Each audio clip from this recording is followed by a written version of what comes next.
പരിശുദ്ധ പരമാദിവ്യകാരുണ്യത്തിന് എന്നേരവും ആരാധനയും സ്തുതിയും പുകഴ്ചയും ഉണ്ടായിരിക്കട്ടെ. ഇന്നത്തെ ഈ ദിനം നൽകി അനുഗ്രഹിച്ചതിന് കർത്താവിന് നമുക്ക് നന്ദി അർപ്പിക്കാം.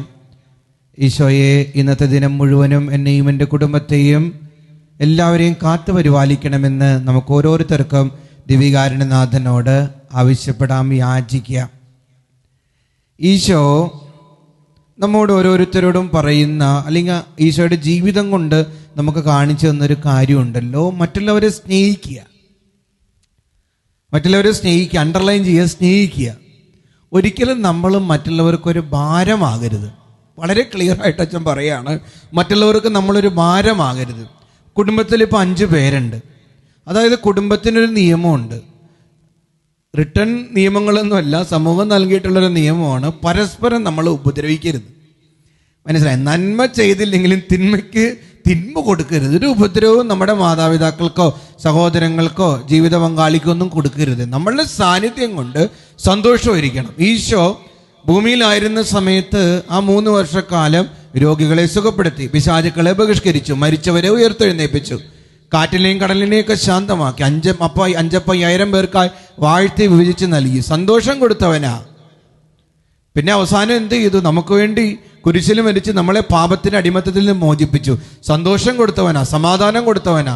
ചാട്ടവാറടികൾ കിട്ടിയപ്പോഴും, ഒറ്റിക്കൊടുക്കപ്പെട്ടപ്പോഴും, തള്ളി പറയപ്പെട്ടപ്പോഴും ഒക്കെ സ്നേഹം തിരിച്ചു കൊടുത്തവനാ.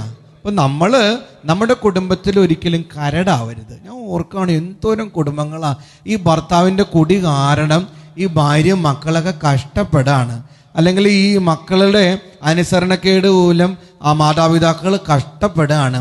ഇന്നലെയും കൂടി ഒരു ഫാമിലിനെ എന്നെ ഓർക്കുകയാണ്. ഈ മകൻ കഞ്ചാവിന് അടിമയാണ്.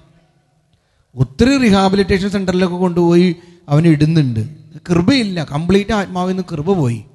ഈ മാതാപിതാക്കൾ വല്ലാതെ കഷ്ടപ്പെടുകയാണ് ഇവൻ കാരണം. വല്ലാതെ എന്ന് പറഞ്ഞാൽ വല്ലാതെ കഷ്ടപ്പെടുകയാണ്. അപ്പം നമ്മൾ ഒരിക്കലും ആർക്കും ഒരു ഭാരമായി തീരാതിരിക്കാൻ, ഒരു വേദന കൊടുക്കാൻ ഇടയാകരുത്. ഒരു അമ്മായിയമ്മയെക്കുറിച്ച് പറയുമായിരുന്നു. ഒരു ഫാമിലി മക്കളെല്ലാവരും കൂടി വന്നിട്ട് പറയണം, അമ്മായിയമ്മ ഭയങ്കര ഉപദ്രവമാണ് അച്ഛാ വീട്ടിൽ, വായെടുത്ത തെറിയേ പറയുള്ളൂ, മോശമായ സംസാര രീതി. കണ്ടോ, നമ്മൾ ഒരിക്കലും ആർക്കും ഒരു ഭാരവും ബാധ്യതയും ആകരുത്.